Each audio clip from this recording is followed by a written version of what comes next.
En 1944, un joven con este fusil tenía solo 30 minutos. 30 minutos de vida. Ese era el cálculo para un tirador de BAR cuando empezaban los disparos. Un soldado mira su reloj de pulsera. La manecilla avanza. Se escucha su respiración pesada bajo el casco. Luego, el estruendo de una ráfaga. El sonido de los casquillos golpeando el suelo se detiene en seco. El puesto del tirador queda vacío. ¿Por qué tan poco tiempo? Los alemanes aprendieron rápido. Sabían que para destruir un pelotón estadounidense, debían matar primero al hombre del arma automática. El BAR era el corazón de la unidad. Si el corazón se detiene, el cuerpo muere. 30 minutos es menos de lo que se tarda en limpiar el arma después de un combate. Era un contrato con la muerte. Pero el campo de batalla fue solo una parte de su historia oscura. Antes de volver a Europa para aterrorizar a la Wehrmacht, el BAR reinó en las calles. Durante los años de la prohibición, se convirtió en el juguete favorito de los criminales más violentos de Estados Unidos. El acero perforaba el blindaje de los coches patrulla. Las balas atravesaban a los oficiales sin detenerse. El arma diseñada para la guerra se volvió contra quienes debían mantener la paz. La estadística de supervivencia en el frente era de apenas 30 minutos. Pero 20 años antes, el problema no era sobrevivir a la propia arma. El reto era, simplemente, llegar hasta el enemigo. Primera Guerra Mundial. El frente es un estancamiento de barro y alambre. La artillería machaca las trincheras contrarias para limpiar el camino. Los cañones rugen durante horas. El suelo tiembla. Los defensores se hunden en búnkeres profundos. Entonces, llega el silencio. Ese momento es el más terrorífico de la guerra. La artillería debe detenerse para que la propia infantería avance sin morir bajo sus propias bombas. Es una ventana de tiempo corta, un vacío absoluto. Los defensores escuchan el fin del bombardeo, salen de los túneles, suben los escalones de madera hacia la superficie. En segundos, montan sus ametralladoras pesadas sobre el parapeto. La infantería atacante corre por terreno abierto. No tienen cobertura, no tienen potencia de fuego móvil. La táctica tradicional de fuego y maniobra es demasiado lenta. Si una mitad de la unidad dispara y la otra avanza, la presión disminuye. El enemigo tiene tiempo para apuntar. Las ametralladoras alemanas barren la tierra de nadie. Caen oleadas de hombres en segundos. La carga se detiene en seco. Los franceses intentaron cerrar esta brecha con su propio invento, el Shosha. Probablemente has oído hablar de él, y no para bien, pero este arma escondía una lógica que el mando militar ignoraba hasta entonces. Fue el primer intento real de entregar potencia automática a un solo hombre durante el asalto. ¿Era una solución? Sí, pero los soldados lo odiaban. La idea no era solo disparar. Los equipos franceses usaban el Shosha para cazar ametralladoras enemigas. Avanzaban hacia los nidos de fuego con granadas y ráfagas móviles. La teoría funcionaba en los mapas del Estado Mayor. La realidad en el barro era distinta. El diseño obligaba a un disparo de cadera errático y torpe. Su sistema de retroceso largo generaba una sacudida desigual que luchaba contra el tirador en cada bala. El contraste era brutal. Tenías la movilidad soñada, pero el mecanismo se bloqueaba con el primer gramo de polvo. Las piezas externas se enganchaban en el equipo, en los cables, en la vida misma. Para los estadounidenses fue peor. Recibieron versiones recubiertas para el calibre .3006. Los problemas de fiabilidad se multiplicaron. El Shosha demostró que el asalto de infantería debía cambiar, pero no era la herramienta para lograrlo. El mecanismo se detuvo en mitad de la carga. Ejército y mandos necesitaban algo más que un fusil. Buscaban una forma nueva de caminar hacia la muerte. El concepto se llamó Walking Fire, fuego en movimiento. ¿Cómo funcionaba esta táctica? Un grupo de soldados avanzaba en campo abierto, erguidos, directos hacia las trincheras alemanas. No buscaban precisión, buscaban saturación. El fusilero disparaba desde la cadera. El selector de tiro permanecía en modo semiautomático. Cada paso era un impacto. Al apretar el gatillo, la culata golpeaba con fuerza el muslo del tirador. Era un ritmo mecánico. Paso, disparo, golpe. Paso, disparo, golpe. El objetivo era que ningún alemán asomara la cabeza mientras los estadounidenses acortaban la distancia. Cuando la línea de asalto estaba a pocos metros, el ritmo cambiaba. El soldado accionaba el selector a ráfaga completa. Era el momento de la verdad en el combate cuerpo a cuerpo. Ráfagas cortas e intensas para limpiar la trinchera. Hoy comparamos esto con el concepto del fusil de asalto moderno. Un arma semiautomática con opción de fuego rápido para distancias cortas. Pero hay una diferencia salvaje. Los fusiles modernos usan cartuchos intermedios, son dóciles. El VAR utilizaba el potente cartucho .3006. Solo un hombre podía hacer realidad esta táctica salvaje. En 1917, John Moses Browning ya era una leyenda viva. Había diseñado la mitad del arsenal estadounidense. Pistolas, rifles, ametralladoras. Dominaba cada sistema mecánico conocido. ¿Quién más podía fabricar un arma automática que se disparara caminando? El ejército probó el Chauchat francés. Funcionó en las pruebas. Pero los problemas de dinero y fabricación mataron el proyecto antes de empezar. Los generales necesitaban algo propio, algo letal. Browning entendía el barro de las trincheras. Su diseño debía soportar la suciedad y el maltrato constante. El acero debía resistir lo que el hombre no podía. No buscaba una ametralladora pesada con equipos de 6 personas. Buscaba potencia individual. El resultado fue una pieza de ingeniería industrial pura, pesada pero portátil, capaz de escupir fuego en automático o precisión en semiautomático. Los cargadores de 40 disparos estorbaban al cuerpo a tierra. Por eso, Browning fijó la capacidad estándar en 20. Browning sabía que en el lodo de las trincheras la motricidad fina desaparece, los dedos entumecen, el frío y la adrenalina dictan los movimientos. ¿Por qué diseñar un selector de tiro tan duro que requiere 2 dedos para moverse? La respuesta no es un error de ingeniería, es un seguro de vida. El soldado mueve la palanca desde la posición de seguro hacia adelante. Primero, semiautomático, luego, ráfaga completa. Un tope de resorte facilita el paso al fuego automático en medio del caos, pero regresar a la posición de seguro exige una fuerza deliberada. Browning quería evitar un error fatal. Bajo estrés, un hombre no podía dejar su arma muerta por accidente justo cuando el enemigo saltaba al parapeto. El VAR detiene el avance con un peso de 16 libras. Es pesado, pero comparado con las más de 20 libras de una ametralladora Lewis, es una pluma. Esa diferencia de 4 libras cambia la táctica en el campo. La Lewis es un ancla de hierro. El VAR permite disparar desde el hombro. Para lograr precisión, Browning tomó prestado el sistema de puntería del fusil Enfield modelo 1917. Una mira de apertura trasera excelente para blancos a distancia. El soldado apoya la culata, busca el objetivo y alinea el alza. El soldado apoya la mejilla y alinea el alza. El mecanismo es preciso, pero el despliegue es un caos de despachos. 3 gigantes fabrican el arma: Colt, Winchester y Marlin. Los contratos se estancan. Las empresas pelean por cada dólar. La tensión llega al absurdo. John Browning se niega a presentarse en las pruebas de Winchester. Hay rencores viejos. El inventor ignora su propia creación por una disputa comercial. ¿Cuántos rifles quedaron atrapados en la burocracia? 52.000 unidades para finales de la guerra. 48.000 cruzaron el océano antes del armisticio. 17.000 ya estaban en Francia para julio de 1918. Era suficiente para armar a 3 divisiones completas. Pero los soldados seguían cargando el viejo y maldito Chauchat. Los VAR se amontonaban en los almacenes de la retaguardia. No era un error logístico, era una orden. El general Pershing temía su propio éxito. Sabía que el VAR era superior a cualquier cosa en el frente. Si un solo soldado caía en territorio enemigo, los alemanes capturarían el arma, la estudiarían, la copiarían. El mando aliado proyectaba la guerra hasta 1919. Imaginaban grandes ofensivas para la primavera. Pershing quería un golpe de efecto masivo, no un goteo constante de tecnología. Prefería que sus hombres murieran con armas mediocres antes que arriesgar el secreto del VAR. El general prohibió el uso del rifle en combate para evitar que el enemigo conociera su diseño. Cuando el alto mando levantó el secreto, los alemanes escucharon un sonido que recordarían durante medio siglo. El 22 de septiembre de 1918, el VAR entró en acción. Faltaban semanas para la ofensiva de Meuse-Argonne. El fusil no llegó solo, traía un ecosistema de lona y acero. El ejército diseñó 3 cinturones de lona específicos, uno para el tirador y 2 para sus asistentes. El cinturón del tirador escondía un detalle clave. En el lado derecho, una copa metálica reforzada. Imagina la escena. El soldado encaja la culata de madera en el cilindro de acero de su cadera. El arma queda anclada. El tirador avanza erguido, disparando ráfagas mientras camina. No era una improvisación desesperada, era la doctrina oficial del ejército estadounidense. Fuego en movimiento.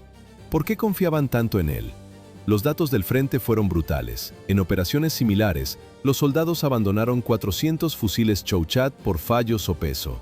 El BAR, solo 72 unidades perdidas. Los hombres no tiraban el arma de Browning al barro, la cuidaban como a un salvavidas. El efecto psicológico fue inmediato. Las patrullas alemanas, acostumbradas al ritmo lento de las ametralladoras pesadas, entraron en pánico. El BAR no era una posición fija, era un muro de fuego que caminaba hacia ellos. Los informes de las unidades americanas describen a prisioneros alemanes en estado de shock. Estaban demasiado aterrados para seguir apretando el gatillo tras enfrentarse a esa cadencia. El armisticio detuvo el avance. La reputación de hierro del BAR estaba sellada, pero el campo de batalla quedó mudo. La guerra había terminado. Las armas regresaron del frente, pero no la paz. 1918 marcó el fin de la guerra y el inicio de un caos interno. 52.000 fusiles BAR terminaron en depósitos militares y armerías de la Guardia Nacional. El orden del ejército se disolvió en la burocracia de los almacenes estatales. ¿Por qué los criminales preferían asaltar bases militares en lugar de tiendas? La seguridad en los depósitos de la Guardia Nacional era ridícula. Custodios a tiempo parcial, puertas con candados simples. Era más fácil robar un fusil de guerra que un cargamento de carne en un supermercado. El Estado guardaba arsenales enteros tras muros de papel. La ley seca transformó las calles en campos de batalla. Los gánsteres necesitaban potencia de fuego real. El subfusil Thompson era icónico, pero insuficiente. Sus balas de calibre .45 no podían atravesar el acero grueso de los coches de los años 30. Clyde Barrow entendía de balística práctica. El BAR disparaba cartuchos .3006, una bestia diseñada para trincheras que perforaba puertas y guardabarros como si fueran cartón. Los policías se ocultaban tras sus patrullas buscando refugio. No servía de nada. El 7 de julio de 1933, Clyde tomó su decisión definitiva. No buscaba elegancia, buscaba destrucción total. Ignoró el Thompson y cargó el fusil automático Browning para su próximo golpe. Clyde Barrow no era un simple ladrón, era un ingeniero de la muerte. Sabía que las puertas de acero de los coches de los años 30 eran escudos. El Thompson no servía, el BAR sí. El 7 de julio de 1933, Clyde y Buck Barrow asaltaron la armería de la Guardia Nacional en Enid, Oklahoma. El botín fue un arsenal de guerra, 5 fusiles BAR, 46 pistolas Colt .45, 10.000 municiones. Clyde entró en su garaje con una sierra para metales, cortó el cañón, recortó el tubo de gases, cerró la culata justo detrás de la empuñadura. No buscaba puntería, buscaba una ráfaga que barriera calles enteras. Soldó 3 cargadores de 20 balas entre sí, 60 disparos sin recargar. Creó su propia versión del monitor antes de que Colt lo pusiera en el mercado. Lo llamó su Scattergun. El efecto fue inmediato. En Joplin, Missouri, los agentes solo tenían revólveres y escopetas de caza. Bonnie Parker cubrió la huida con el BAR apoyado en la cadera. 2 policías murieron en segundos. Un sargento de patrulla recordaría después el sonido del impacto. La mujer pelirroja disparaba ráfagas cortas. Las astillas del árbol donde él se escondía le volaban a la cara con cada impacto. El acero del BAR convertía la madera en metralla. Aquella potencia de fuego era una anomalía social. Una patrulla de carretera tenía 6 disparos. Clyde tenía 60. 100 cargadores de 20 balas llenaban los asientos de su Ford B8. Eran 2.000 cartuchos listos para disparar. El arsenal de un pelotón entero de infantería en manos de 2 fugitivos. 2.000 balas en un solo coche. Bonnie y Clyde murieron bajo una lluvia de plomo en mayo de 1934. El rifle BAR no era solo un arma. En 1934 se convirtió en una crisis nacional. El rastro de pólvora de Bonnie y Clyde obligó al Congreso a mover ficha. El resultado fue la Ley Nacional de Armas de Fuego. No prohibieron los fusiles automáticos, simplemente los hicieron imposibles de pagar para el ciudadano común. Impusieron un impuesto de $200 por cada unidad. $200 en 1934 equivalen a $4.700 de hoy. Era el precio de un coche nuevo o una casa pequeña. El gobierno no buscaba justicia, buscaba un muro financiero. La burocracia se instaló en el cañón de las armas. Colt reaccionó rápido. Crearon el R-80 Monitor para la policía. Recortaron el cañón a 18 pulgadas. El peso bajó a 14 libras. Era una herramienta de precisión para la ley, lejos del alcance de los civiles. Pero el mundo estaba cambiando. A finales de la década de 1930, la sombra de una nueva guerra cubría Europa. El ejército de los Estados Unidos necesitaba más potencia. A través de 20 años, este fusil sería la maldición de los reclutas en Corea. Pero en 1934, su mayor obstáculo era el precio. Los generales ignoraron las señales. En 1938, el mando ordenó la modernización total hacia el modelo M1918A2. El ejército aprobó el nuevo diseño para la producción masiva. En 1938, los ingenieros tomaron una excelente carabina y la convirtieron en un pésimo ametrallador. Querían una ametralladora ligera. El resultado fue un híbrido que no cumplía ninguna función. El nuevo modelo M1918A2 eliminó el fuego semiautomático, solo ráfagas, 2 velocidades, lenta y rápida. ¿Por qué estropear un mecanismo que ya funcionaba? La respuesta era la burocracia intentando transformar un rifle en una ametralladora sin cambiar la caja de mecanismos. Para lograrlo, instalaron un reductor de cadencia hidráulico, un dispositivo complejo, lleno de piezas pequeñas. En el papel, el sistema permitía disparar a 300 o 600 balas por minuto. En la realidad, el barro y la pólvora lo bloqueaban constantemente. El metal chocaba contra el metal con un sordo estruendo hidráulico. Era un sonido de ingeniería forzada. El peso subió de 16 a casi 20 libras. 20 libras equivalen a cargar 3 fusiles M1 Garand al mismo tiempo. Un infierno para el infante en marcha. Un soldado intentaba apuntar, pero el nuevo bípode pesaba demasiado. Las manos temblaban, la boca del cañón caía al suelo por la gravedad. Añadieron un supresor de destello y un soporte en la culata, piezas de acero atornilladas que solo estorbaban. El bípode se montaba justo en el extremo del cañón. Cada disparo flexionaba el acero caliente. La precisión se desvanecía. Lo que antes era un bisturí para tiro selectivo, ahora era un martillo pesado y torpe. La mayor debilidad seguía intacta. El cañón era fijo. A diferencia de la Bren británica o la MG-34 alemana, el artillero estadounidense no podía cambiar el tubo al rojo vivo. El acero se dilataba, las balas empezaban a salir en cualquier dirección. La única solución era disparar ráfagas cortas y esperar. El arma se sobrecalentaba tras apenas unos pocos cargadores. En los polígonos de tiro, las mejoras parecían lógicas, pero en la humedad asfixiante de Guadalcanal, los accesorios se convirtieron en chatarra. El peso mandaba. Los soldados del frente iniciaron su propia rebelión contra los manuales. El teniente coronel John George lo dejó claro. 2 semanas en la jungla bastaron para que los hombres arrancaran bípodes y apagallamas. Tiraban las piezas nuevas al barro. Querían el arma desnuda. Justo como John Browning la diseñó originalmente. La burocracia sumaba peso, el soldado buscaba agilidad. ¿Por qué rechazar la tecnología? La empresa belga FN ofreció un cañón de cambio rápido y un mejor reductor de cadencia antes de la guerra. 1938. El ejército estadounidense dijo que no. El motivo: las piezas no encajaban en los cajones de mecanismos antiguos. Prefirieron la logística a la eficiencia. La producción alcanzó las 190.000 unidades durante la contienda. El VAR era el único pulmón automático del pelotón. La doctrina dictaba un equipo de 3 hombres: tirador, asistente y proveedor de munición.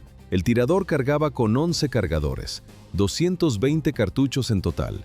El asistente llevaba el resto y vigilaba la espalda de su compañero. Su misión era simple: recoger el arma cuando el tirador cayera. El manual no decía si el tirador cae, decía cuándo. El ayudante del tirador esperaba el momento exacto para recoger el arma de su compañero caído. No era una posibilidad, era una certeza. El ejército entrenaba a cada soldado del pelotón en el manejo del VAR. Sabían que el tirador designado tenía los minutos contados. ¿Por qué moría el primero? Porque el VAR era un imán de acero para el plomo enemigo. Eliminar esa única boca de fuego anulaba la capacidad de supresión de todo el pelotón. Un observador alemán escudriñaba la maleza, localizaba el cargador vertical característico, identificaba la silueta larga, daba una orden seca al francotirador. Las balas trazadoras convergían en un solo punto, formaban un cuño de luz que se cerraba sobre el tirador del VAR. El hombre se convertía en el centro de un embudo de fuego. La inteligencia militar lo confirmó en 1944. El enemigo siempre daba prioridad absoluta a neutralizar el VAR. Era el objetivo número 1 en cada enfrentamiento de infantería. Los alemanes no solo destruían estos fusiles, los deseaban. Capturaban unidades americanas y las ponían en servicio de inmediato. No era algo nuevo para la Wehrmacht. Durante la invasión de 1939, se apoderaron de los arsenales de Varsovia. Los soldados del Reich utilizaron esos fusiles polacos durante 6 años seguidos. Eran piezas robustas que funcionaban hasta el último aliento de la guerra. En total, Alemania capturó y desplegó 20.000 ejemplares del VAR fabricados en Polonia. Esas 20.000 unidades capturadas en Polonia eran apenas una gota en el océano, una cifra insignificante frente a los 14 millones de fusiles Kar-98K producidos por Alemania. La escala industrial del Tercer Reich no tenía piedad. ¿Cómo se enfrentaban estas máquinas en el barro? La diferencia era mecánica. El sistema alemán funcionaba al revés que el estadounidense. En la Wehrmacht, el pelotón entero servía a una sola pieza, la ametralladora MG-34 o la MG-42. Los fusileros con sus Kar-98 de cerrojo solo estaban allí para proteger al equipo de la ametralladora. Era una doctrina de fuego pesado y estático. El contraste era brutal. Una MG-42 escupía 1.200 balas por minuto. El BAR apenas llegaba a 500. Era como enfrentar una motosierra contra un martillo. Pero el VAR tenía un espacio para sobrevivir. Superaba con creces la cadencia de los viejos fusiles manuales heredados de la Gran Guerra. Un solo soldado con un BAR podía silenciar a varios fusileros alemanes antes de que estos lograran acerrojar su siguiente disparo. Alemania intentó cerrar esa brecha con armas automáticas modernas, pero la logística falló. El avanzado FG-42 solo alcanzó las 7.000 unidades. Incluso el revolucionario STG-44, con unos cientos de miles fabricados, no pudo desplazar al viejo fusil de cerrojo. 14 millones de fusiles contra 7.000 piezas de élite. Los alemanes odiaban el BAR por una razón. Convertía a un solo hombre en una amenaza impredecible. El miedo alemán tenía nombres y apellidos. Uno de ellos fue Charles de Glopper, de la División 82, Normandía, 1944. Su pelotón quedó atrapado en un callejón sin salida. La aniquilación era segura. De Glopper tomó una decisión. No hubo discursos. Salió de su cobertura y se arrodilló en mitad de la carretera. Estaba totalmente expuesto. El VAR empezó a rugir, ráfaga tras ráfaga. El sonido metálico tapaba los gritos de los heridos. De Glopper protegía la retirada de sus hombres. Las balas enemigas le alcanzaron casi de inmediato, pero no se detuvo. Siguió disparando hasta que el cuerpo no le dio más. Sus compañeros regresaron después. Encontraron el suelo cubierto de alemanes muertos y armas automáticas destrozadas. Un solo hombre con un VAR generaba la densidad de fuego de todo un pelotón de la Gran Guerra. ¿Cómo era posible tal letalidad? El secreto estaba en el fuego de marcha. Wilson Watson, de la Tercera División de Infantería de Marina, llevó esta táctica al límite en Iwo Jima. Febrero de 1945. Watson implementó la visión que John Browning tuvo en 1918. Disparar desde la cadera, avanzar sin detenerse.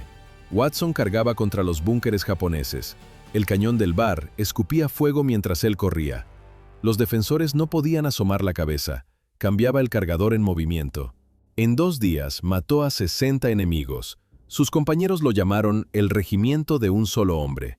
En una ladera escarpada, bajo una lluvia de plomo, Watson trepó hasta la cima. Se mantuvo firme. Solo él y su arma contra una posición fortificada. Aguantó 15 minutos exactos. Disparó hasta que el último cargador quedó vacío. Watson terminó su combate. Si Watson usó la furia, Henry Schauer en Italia impuso la precisión quirúrgica. Tercera División de Infantería. Un hombre contra una línea de fuego alemana. Caminó 30 yardas directo hacia las balas, sin cubrirse. 4 fusileros alemanes le disparaban al mismo tiempo. Schauer se detuvo. 4 ráfagas cortas, 4 enemigos muertos. A 60 yardas, 2 ametralladores asomaron la cabeza. Una sola ráfaga del VAR los eliminó. El cargador de 20 balas obligaba a no fallar. Cada disparo contaba. ¿Cómo vencer la distancia con un arma de apoyo? Schauer apuntó a 500 yardas. El polvo se levantaba a pocos metros de sus botas mientras calibraba el alza. Disparó. 4 alemanes más cayeron bajo su fuego preciso. Al día siguiente, la escena se repitió. Una posición de ametralladora a 80 yardas. Los proyectiles de los tanques estallaban a menos de 20 yardas de su posición. El suelo temblaba. El humo nublaba la vista. Shower no parpadeó. Eliminó a los 4 sirvientes de la pieza enemiga uno tras otro. El cargador pequeño no era un defecto. Para él, era un instrumento de ritmo. Sus compañeros de armas le pusieron un apodo: Crowdmower. La experiencia de los lobos solitarios en Italia se convirtió en la regla de hierro en los setos de Normandía. En el laberinto de arbustos franceses, la visibilidad caía por debajo de los 100 metros. Las patrullas caminaban a ciegas. ¿Cómo detienes una emboscada en un muro de vegetación? El fuego automático pesado era la única respuesta para limpiar las defensas enemigas. Los soldados no esperaban suministros oficiales. Mendigaban, pedían prestado o robaban cualquier bar adicional que encontraran para igualar la potencia de fuego alemana. El mando tomó nota del caos. El aumento del 60% en el número de estas armas fue el reconocimiento oficial de que los fusiles de cerrojo ya no decidían los combates. La iniciativa de los soldados en el barro dictó la doctrina en los despachos. El contraste era total. En 1943, una división contaba con 513 unidades del VAR. Para 1945, la cifra saltó a 867. En el Pacífico, la situación era de vida o muerte. El fuego automático del VAR marcaba la línea entre mantener la posición o ser arrollado por una carga Banzai japonesa. Los marines reorganizaron toda su estructura de combate bajo esta premisa. Crearon escuadras de 13 hombres divididas en 3 grupos de fuego, donde cada uno portaba su propio VAR. 3 grupos de fuego por escuadra daban potencia, pero 20 cartuchos en el cargador se agotaban en un suspiro. En el Pacífico, la selva no era el único enemigo.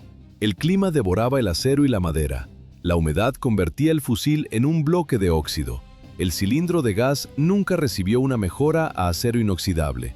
Si el soldado no lo desarmaba cada día, la munición M2 con fulminante corrosivo lo sellaba para siempre.